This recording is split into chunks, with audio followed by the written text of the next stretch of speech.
Hello guys, welcome to my first Creepypasta reading. It's Instaphobia, and if you'd like to follow me on social media, the links will be down below, and if you'd like to subscribe for more content, feel free to. Without further ado, let's get started. The bell on the doors chimed, softly as Joe entered the small flower shop. Sandra was pissed at him for working late again. She made that much clear when he rolled in past 10 last night.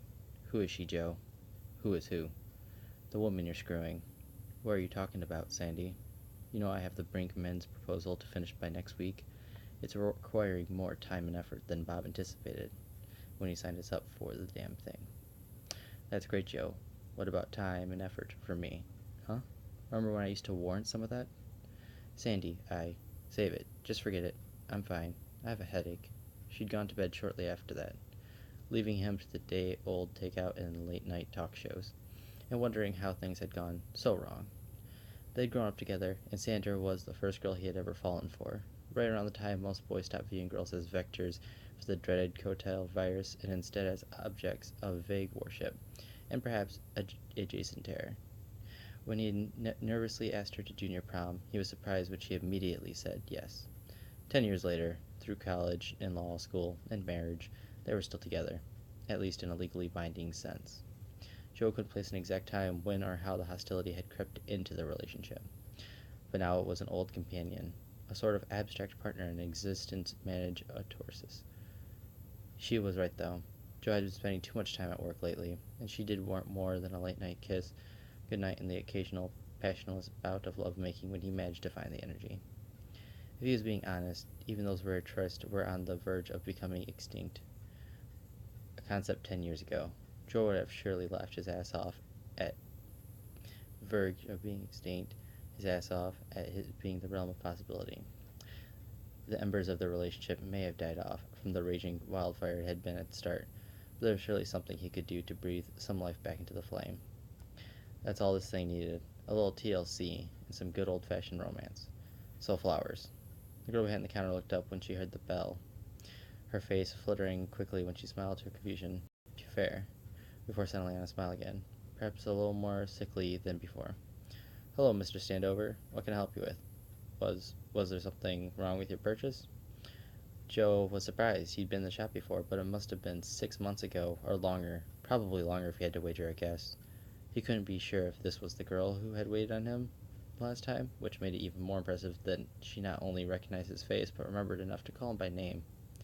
The girl is pretty, about 18, short brown hair and a light dusting of freckles across her nose. He glanced at her name tag. No, Veronica, everything was great with the last purchase. Totally fine, but you know how it goes. Those damn flowers don't last forever. Haha. I seem to have found myself in some hot water with my wife, so I thought I'd take some time off of work early today and get her an apology banquet on the way home. She likes red roses. I remember, Mr. Standover. A dozen like last time? Yeah, a dozen be great. If you could make it up with some filler and bows and whatnot. Of course, Mr. Standover. It'll just be a minute. She walked briskly from behind the counter into the cooler and glanced at him briefly over her shoulder before beginning to select roses from the bin. Joe frowned at her back, absently rubbing his chin. It was the oddest thing he experienced in a long time. Granted, a dozen red roses was a pretty common choice, but the girls must have some fine photogenic memory to keep track of individual customers' orders on top of everything else. Heck of a thing to waste as a clerk at a florist shop. He looked down and noticed a small drop of red on his hand from where he touched his face. He must have cut himself shaving this morning and reopened it accidentally. Veronica finished selecting the flowers and brought them over to the another table. Joe noticed her hands were shaking as she arranged some of the baby's breath and staggered the roses before trying the whole banquet off with a red bow. She returned to the counter. That'll be 30 even, Mr. Standover. Credit again? Yes, credit, that's right. Joe fumbled to pull his wallet out of his pocket and find his visa before handing it over, maybe a little harder than it should be because of an odd bruise across the back of his hand. Where did that come from? She swiped the plastic on a little device next to the register and handed him the bill and a pen. Here you are, sir. Please sign there. Thanks. Joe bent to sign the receipt. Say, if you don't mind me asking, how do you remember so much about me? I mean, my names and what flower my wife likes and everything. He glanced up to see Veronica had taken a step back. She was standing rigid, arms straight and hands by her side, a look of confusion on her face. What's the matter, Mr. Standover? Are you all right? What? Yeah, I'm fine. Look, are you still worried about the flowers from last time or something? That was 6 months ago. The girl, confused, look turned to one of fear, her lips quivering. Mr. Sandover, you were here maybe an hour ago, and there was something on you.